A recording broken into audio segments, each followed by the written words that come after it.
Hey, ¿qué pasa? Muy buenas a todos mis queridísimos Paleontologists in Training. Bueno, sé que llevo mucho tiempo prometiéndoos el oro y el moro, pero notaréis en este vídeo que estoy un poco pillada de la garganta todavía, hemos tenido una gripe mala, no pasa nada, remontamos con este vídeo. Hoy, por fin, después de tanto tiempo, desde mayo, que llevo así desde finales de mayo, os traigo el primer vídeo, la primera reseña, por decirlo así, de Prehistoric Planet en mi canal. Os voy a hacer una reseña por cada uno de los 5 documentales, de los 5 episodios dentro de Prehistoric Planet. Este primero va a ser un poquito más largo porque os voy a explicar lo que va a ser la dinámica de las siguientes reviews sobre los diferentes capítulos de Prehistoric Planet. Básicamente voy a ir comentando lo que me gusta, lo que no me gusta del capítulo, así en general. Pero sobre todo pues voy a hablar de las especies de dinosaurios y de reptiles que nos van a presentar durante el capítulo y sobre todo voy a mencionar algunas curiosidades sobre la especie para que no sea muy largo. También comentaré alguna cosa sobre las fuentes que han utilizado para hacer el documental, los documentales de Prehistoric Planet, y curiosidades artísticas que a mí me han gustado especialmente y que no me gustaría dejarme en el tintero. Bueno, pues sin más dilación vamos a comentar el primer capítulo de Prehistoric Planet, el cual se llama Coasts, costas en castellano. En primer lugar os presento a los directores ejecutivos, los cuales yo sinceramente no conocía y espero que me perdonen por la forma que tengo de pronunciar sus nombres, que son Jon Favreau y Mike Gunton. Dejando aparte a estas dos personas que serían pues como los responsables de esta maravilla. Tenemos también a un narrador que si habéis visto cualquier documental en inglés, sabéis quién es, si lo conocéis, si le tenéis cariño como le tengo yo, que es Sir David Attenborough. Que a pesar de su avanzada edad y a pesar de que ya ha hecho no sé cuántos documentales, porque ha hecho muchísimos este hombre y siempre de narrador, sigue teniendo esa misma potencia en la voz y le da el toque mágico que le hace falta a la narrativa de la historia de estos episodios. Bien, el documental empieza cuando el señor David Attenborough nos está presentando un esqueleto de Tyrannosaurus Rex en un museo. Lo cual me parece un detalle interesante, dado que el Tyrannosaurus Rex es probablemente el dinosaurio más famoso que sale en el documental y más famoso del mundo entero en general. Y sobre todo me parece una muy buena forma de introducir estos 5 capítulos, dado que la mayoría de ellos, si no me equivoco, por lo que he ido viendo y por lo que he ido investigando, transcurren en el periodo Cretácico. De hecho, la mayoría de criaturas que nos presentan son del Cretácico tardío. Y me parece una forma maravillosa de introducir este documental, ponernos un esqueleto en un museo de un Tyrannosaurus Rex, que es un dinosaurio del Cretácico tardío, porque ya nos introduce en ese mundo de lo que va a ser este documental, que básicamente es probablemente una amalgama de las reconstrucciones más fieles que han existido jamás sobre dinosaurios. Bien, pues después de esta breve introducción que nos hace el señor Attenborough, podemos ver que nos están introduciendo en Norteamérica. Y aquí vienen las primeras curiosidades científicas que me gustaría comentaros, que la verdad es que me gustó mucho que introdujeran en el documental. En primer lugar, tenemos que nuestro narrador nos presenta un mar epicontinental que, según nos explica él mismo dentro del episodio, separaba o dividía en 2 partes Norteamérica. En primer lugar, me gustaría explicaros lo que es un mar epicontinental. Un mar epicontinental viene a ser una masa de agua, una gran masa de agua que tiene poca profundidad, entre comillas, para ser un mar, pero tiene una gran extensión. Para mitades del periodo Cretácico, más o menos, en Norteamérica existía un mar epicontinental que la dividía en 3 partes. Lo que pasa es que eran 2 muy grandes y otra que vienen a ser actualmente un conjunto de islas que están al norte de Norteamérica. Y justo después de presentarnos este mar epicontinental, nos presentan a la estrella de este documental y de todos los documentales de dinosaurios, un Tyrannosaurus Rex. El Tyrannosaurus Rex que nos presentan es un macho adulto que lleva 5 crías que al parecer estará a su cuidado. Este es otro punto que me gustaría destacar dentro del documental, dado que siempre tenemos, desde Jurassic Park, la segunda parte de Lost World, siempre hemos tenido como esta imagen del Tyrannosaurus como un animal que protegía a sus crías. Y que no solo un animal que protegiera a sus crías, sino que macho y hembra protegían a las crías. Esto tiene cierta base científica, dado que se han encontrado nidos cuidados por adultos, Y teniendo en cuenta el hecho de que seguramente, y ahora os explicaré por qué digo seguramente, machos y hembras se encontraban cerca de estos nidos, y teniendo en cuenta que el Tyrannosaurus al fin y al cabo era un animal que no ponía demasiados huevos, dentro del mismo documental nos dicen que tenía aproximadamente por puesta unos 15 huevos, no me parece descabellado pensar que un padre o una madre de Tyrannosaurus continuara cuidando a las crías en sus estadios más pequeñitos, ¿no? Más juveniles. Por tanto, esta escena me parece bastante acertada por dos motivos principalmente. El primero ya os lo he dicho, que es que el cuidado parental no me parece en absoluto descabellado para esta especie. Y el segundo os lo explicaré más adelante, sobre una curiosidad anatómica del Tyrannosaurus que me encanta. Sin embargo, hay una cosa que me chirría, porque no tenemos evidencia de por sí con ella, pero tampoco me parece descabellada del todo, y ahora os explico por qué. La escena básicamente a la que asistimos es, en definitiva, el padre Tyrannosaurus con las 5 crías, llevándolos de una zona a otra, nadando y siendo perseguidas por un mosasaurio. ¿Y por qué me chirría a mí esta escena? Porque no tenemos ninguna evidencia de que el Tyrannosaurus tuviera la capacidad de nadar. Si bien es cierto que hay muchas aves que tienen la capacidad de nadar, tal vez sea un poco descabellado sin tener ningún yacimiento afirmar que el Tyrannosaurus se dedicaba a pasar de una isla a otra, es decir, no están recorriendo una distancia pequeña, no es que se hayan metido un poquito en la playa a refrescarse, no. Estamos hablando de que están nadando un Tyrannosaurus adulto con sus 5 crías. ¿Por qué creo que se podría haber respaldada? Pues básicamente porque el ambiente del Tyrannosaurus coincide con la existencia de este marco epicontinental que os he mencionado antes. Por tanto, si el Tyrannosaurus habitaba Norteamérica y Norteamérica estaba dividida por un gran mar y tenía islas y en el medio y todo esto, pues claro, tal vez no es tan loco pensar que ese animal necesitaría desplazarse de un lugar a otro en el agua. Pero bueno, al fin y al cabo es una licencia creativa que yo creo que es menos descabellada que otras que se toman dentro de la serie, que no me parece tan mal. Simplemente me gustaría, pues, la quería comentar. Después de esta escena bonita de cuidado parental viene una escena trágica en la cual el mosasaurio que estaba persiguiendo a la familia se come a una de las crías. Y el padre de Tyrannosaurus pues le da la importancia que hay que darle en aquella época, que es ninguna. Pues bien, el segundo motivo que os quería decir por el cual me gusta esta escena es el que os voy a explicar a continuación. Y es que el motivo de que esta familia estuviera nadando hasta una nueva playa, hacia una nueva costa, es porque el padre de Tyrannosaurus ha olfateado una tortuga muerta desde muchos kilómetros de distancia. Y esto, señores y señoras míos, es muy realista, en realidad. ¿Por qué digo que es tan realista? Pues básicamente porque se han hecho varios estudios sobre lo que son las regiones cerebrales de los tiranosaurios y de otros dinosaurios, según la cavidad craneal y según a lo que estaba destinada cada área en el cerebro. Y perdonad que os diga, pero los tiranosaurios son una máquina sensorial impresionante. El cerebro de un tiranosaurio estaba diseñado para tener una vista increíble, un oído increíble y sobre todo un olfato increíble. Bien, pasando de esta escena en la cual, bueno, tenemos una escena muy tierna en la que los polluelos de tiranosaurio empiezan a experimentar con la caza en esa playa a la que les ha llevado su padre.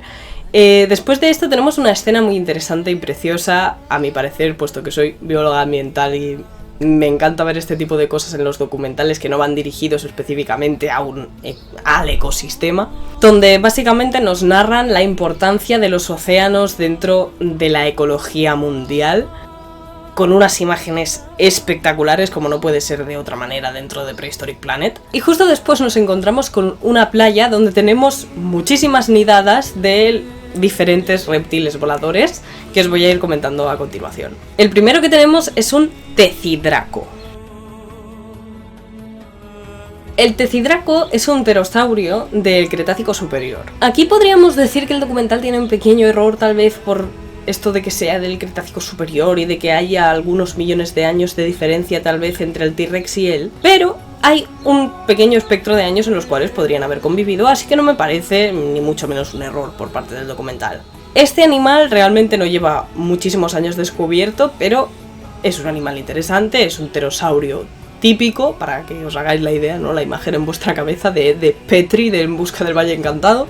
Oye, ¿huele? No, te caíste. ¡Me caíste! donde los adultos tenían más o menos unos 5 metros de envergadura, que para lo que viene a ser un pterosaurio pues es una medida estándar. Dentro de la misma escena nos encontramos un bicho que a mí me encanta, que es el fosfatodraco. El fosfatodraco es un pterosaurio de la familia de los aznárquidos, mi familia favorita de pterosaurios, de entre los cuales también encontramos al Quetzalcoatlus, que es como mucho más conocido. Este animal, a pesar de ser de la familia de los aznárquidos, no era un animal tan descomunal como un Quetzalcoatlus, por ejemplo.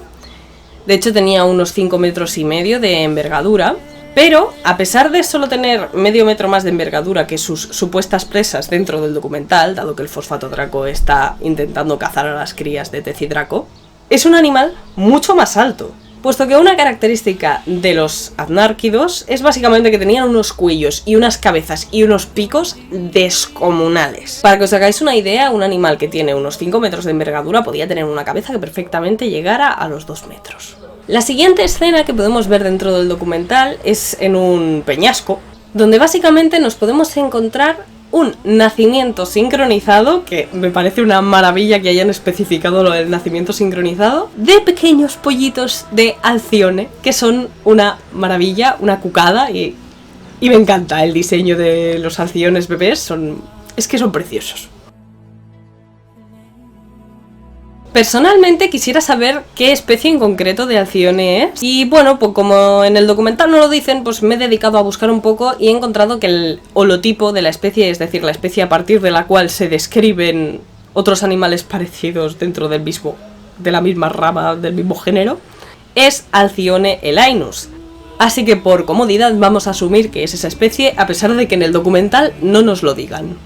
El tema del nacimiento sincronizado de las crías me parece muy interesante que lo tengan en cuenta y que lo digan, porque me parece una información que a los niños que vean este documental les va a gustar, van a retener y va a ser genial. Puesto que el tema de que cuando nace un polluelo empiece a llamar a los demás para que empiezan a nacer al mismo tiempo que él, es ecológicamente muy importante, dado que el ser muy numerosos les protege ante los depredadores, sobre todo cuando no tienes unos padres que están allí cuidándote. Por cierto, los alciones eran aves bastante más pequeñitas que las que hemos visto antes. De hecho, su envergadura sería de unos 2 metros y medio aproximadamente, o sea que estamos hablando de que son la mitad que los animales que hemos visto anteriormente. Y suerte de que las bonitas crías deciden nacer todas a la vez, porque se vienen depredadores. En concreto, el depredador que está cazando a estas crías también me parece uno de los pterosaurios aerodinámicamente más inverosímiles que existen y muy impresionantes, que es el Barbarodactylus. De nuevo, asumiré que la especie que representan es el holotipo, que es Barbarodactylus grandis. Barbarodactylus, de nuevo, es un animal del Cretácico tardío, con una envergadura de unos 5 metros, como los tecidracos. ¿Y por qué digo que este animal es tan inverosímil aerodinámicamente hablando? Puesto que tiene una cresta extraña en la cabeza. El tamaño de esta cresta, si bien sí que es ciertamente especulativo, su existencia no lo es. Es decir, tenían crestas en la cabeza. Lo veréis en las imágenes del documental. Pero realmente me parece impresionante e inverosímil que un animal con una envergadura de 5 metros lleve en la cabeza un pedazo de símbolo de Nike, porque no parece otra cosa, y que eso no le impida volar y no le haga más difíciles las maniobras aéreas, sobre todo cuando está cazando crías de Alcione, que son unas cositas así. No sé, es increíble. La escena de caza que se da entre estas dos especies es muy interesante porque se da en el aire, se da en el vuelo, y me parece muy tierna y triste al mismo tiempo, porque ves a los pobres bebés intentando llegar a la protección de los bosques o intentando llegar a la protección de otros nidos, y es una realidad. Al fin y al cabo esto es un documental y nos están mostrando cosas preciosas, pero la naturaleza es cruel y se ceba en los más débiles. Bien, pues dejando a un lado los pterosaurios, nos vamos a ir al continente desaparecido, inundado, llamadlo como queráis, de Zelandia. Zelandia es un continente sumergido. Actualmente ya no existe, pero estaría en Nueva Zelanda. Y allí nos presentan a unos nuevos reptiles marinos, los Tuarangisaurus, que de nuevo voy a asumir que son la especie holotipo, y por lo tanto asumimos que se trata de Tuarangisaurus kiesei.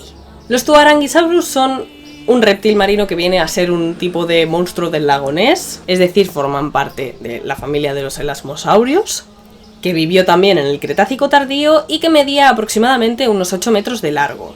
Y la verdad, chicos, diría que es mi criatura favorita de este documental, porque son preciosos. Es decir, nos regalan muchísimas escenas maravillosas en la cual estamos viendo a una hembra con su cría, que va a una zona de apareamiento, y la encontramos enseñando cosas a su cría que son geniales. En primer lugar, nos comentan que esta especie podría tener como mucho una cría cada 1 o cada 2 años, así que es fundamental que presente un cuidado parental, dado que cuando tienes tan pocas crías en tanto tiempo, es necesario cuidarlas al máximo, porque si no tu especie no sobrevive. Y ahí vemos cómo la madre, por cuidar a su cría y por enseñarle a pasar a la vida adulta, ahora veréis por qué tiene prisa por pasarla a la vida adulta, le está enseñando a ingerir unas piedras en el fondo marino que se llaman gastrolitos. Los gastrolitos son reales, es decir, esto los reptiles marinos lo utilizaban, y básicamente son piedras que el animal, en este caso el Tuaranguisaurus, ingiere para poder digerir el alimento. Estas piedras las guardan en una especie de buche aparte del estómago y le ayudan a moler la comida que ella tiene en el estómago. ¿Y qué evidencias tenemos de que estos gastrolitos existían en reptiles marinos? Pues básicamente se han encontrado literalmente piedras dentro del cuerpo de estos animales, en los fósiles, por supuesto. ¿Y por qué esta madre tiene prisa porque su cría pase a la edad adulta y pase a ser más independiente? Pues porque está en celo y aquí viene una de las escenas, en mi opinión, más preciosas que se han hecho jamás por CGI y con reptiles marinos de apareamiento. O sea, es súper bonita, me parece que han hecho unos movimientos súper sincrónicos entre los animales, los efectos especiales del agua. Lo quería comentar porque a modo artístico me parece una maravilla. Precioso, precioso. Después de esta escena nos presentan a un mosasaurio de Hoffmann, lo llaman. Yo no he encontrado nada en concreto sobre un mosasaurio de Hoffmann, pero creo que se están refiriendo a una especie en concreto de mosasaurio, que sería Mosasaurus hoffmanni. ¿Y por qué creo también que han escogido esta especie en concreto? Porque es, hasta la fecha, la especie de mosasaurio más grande que se ha encontrado, o como mínimo a la que se le ha estimado un tamaño más grande. De hecho, el Mosasaurus hoffmanni podía medir perfectamente entre 17 y 17,6 metros. Algunos especulan que incluso podría llegar a los 18, pero es bastante burrada. Estamos hablando de un animal muy grande, sobre todo para ser un reptil marino. Este mosasaurio también hay evidencias de que viviera por la zona del continente sumergido de Zelandia, es decir, por Oceanía. Así que me parece bien que nos lo hayan presentado como dentro de la misma región del documental, dentro de la misma zona. Básicamente la escena que nos presentan tiene dos partes científicamente muy correctas que me parecen una pasada. La primera es que el mosasaurio acude a una zona de limpieza. Estas zonas de limpieza, entre comillas, existen realmente a día de hoy, a las que van peces muy grandes, ballenas, o sea, mamíferos marinos o peces muy grandes actualmente, donde básicamente pececitos pequeñitos se dedican a comerles las pieles muertas y a limpiarles, básicamente. No tiene misterio el nombre. Y me parece muy interesante que en el documental quieran proponer que este tipo de grandes animales ya tuvieran esos hábitos, porque es una teoría o una idea bastante plausible. Y la siguiente parte dentro de esta escena es un ataque por parte de otro mosasaurio que le intenta robar el territorio al mosasaurio que estaba en la zona de limpieza. Y simplemente mencionar un detalle científico que está bastante bien, que básicamente el mosasaurio que tenía el territorio originalmente consigue vencer al invasor intentando ahogarlo. Y me parece interesante porque es importante remarcar que estos animales son parientes al fin y al cabo de los varanos, es decir, son reptiles y por tanto respiran con los pulmones a pesar de ser acuáticos. Así que necesitan subir a tomar aire cada X tiempo y está bien recordarlo. Después tenemos la escena, a mi opinión, visualmente más hermosa de todo este episodio y, si me lo permitís, de prácticamente todos los episodios, porque me encantó. Esta escena la protagonizan unos amonites que básicamente se están reproduciendo, están teniendo una noche de pasión, pero no es una noche de pasión cualquiera, es una noche de pasión bioluminiscente. Lo cual me ha llamado muchísimo la atención y por una parte me ha encantado porque visualmente me parece genial, o sea, es una escena preciosa, preciosa, preciosa, pero no me parece bien a nivel científico, dado que esto me parece una licencia creativa ya muy sacada de contexto. Es decir, me parece bien que los amonites, al fin y al cabo como familiares de los cefalópodos que son, o cefalópodos que son, mejor dicho, me parece bien que se proponga que tengan la capacidad de cambiar de tonalidades su piel, dado que los cefalópodos actuales tienen esa capacidad, tanto las sepias como los pulpos como los calamares. Pero que yo sepa, bioluminiscencia como tal, diría que tal vez los calamares, pero no estoy segura, creo que... Me parece que no deberían haberse ido tanto de madre, con haberles puesto de colores ya me servía. La siguiente escena, ya para ir acabando, es un detalle que me gustó mucho en este documental, que básicamente vemos un amanecer que es exactamente igual, pero exactamente igual, una referencia clarísima al amanecer que veíamos en la entradilla de todos los episodios de Caminando entre Dinosaurios.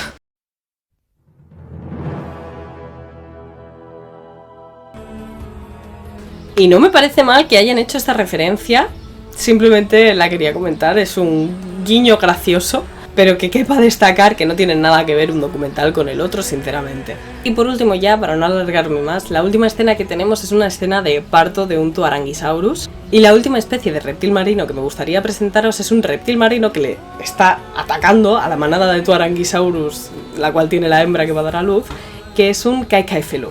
De nuevo, el holotipo es un Caicaifelú herbei, el cual me parece interesante mencionar, primero porque medía 10 metros, es un animal considerablemente grande, y segundo porque sus restos fueron encontrados en la Antártida. Es decir, es un reptil marino encontrado en la Antártida.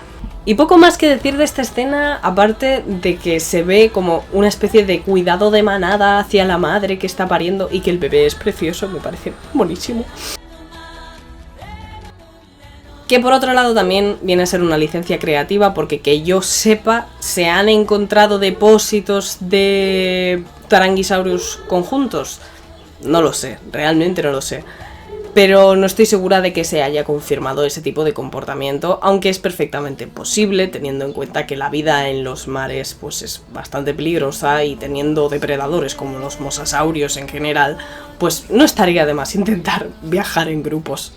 Y bueno, pues eso es todo por este episodio. Espero que os haya gustado mucho mi análisis, que os hayan gustado los dinosaurios que os he presentado, que os hayan gustado las especies, que os sean útiles las cosas que he buscado, porque he buscado muchísimos artículos, para que tengáis toda la información posible. En la descripción también os dejaré el enlace a Apple TV Plus para que podáis uniros y ver los episodios. Y nada más. Espero que lo disfrutéis mucho, espero con ansia hacer el siguiente vídeo sobre el siguiente episodio y que sigáis explorando.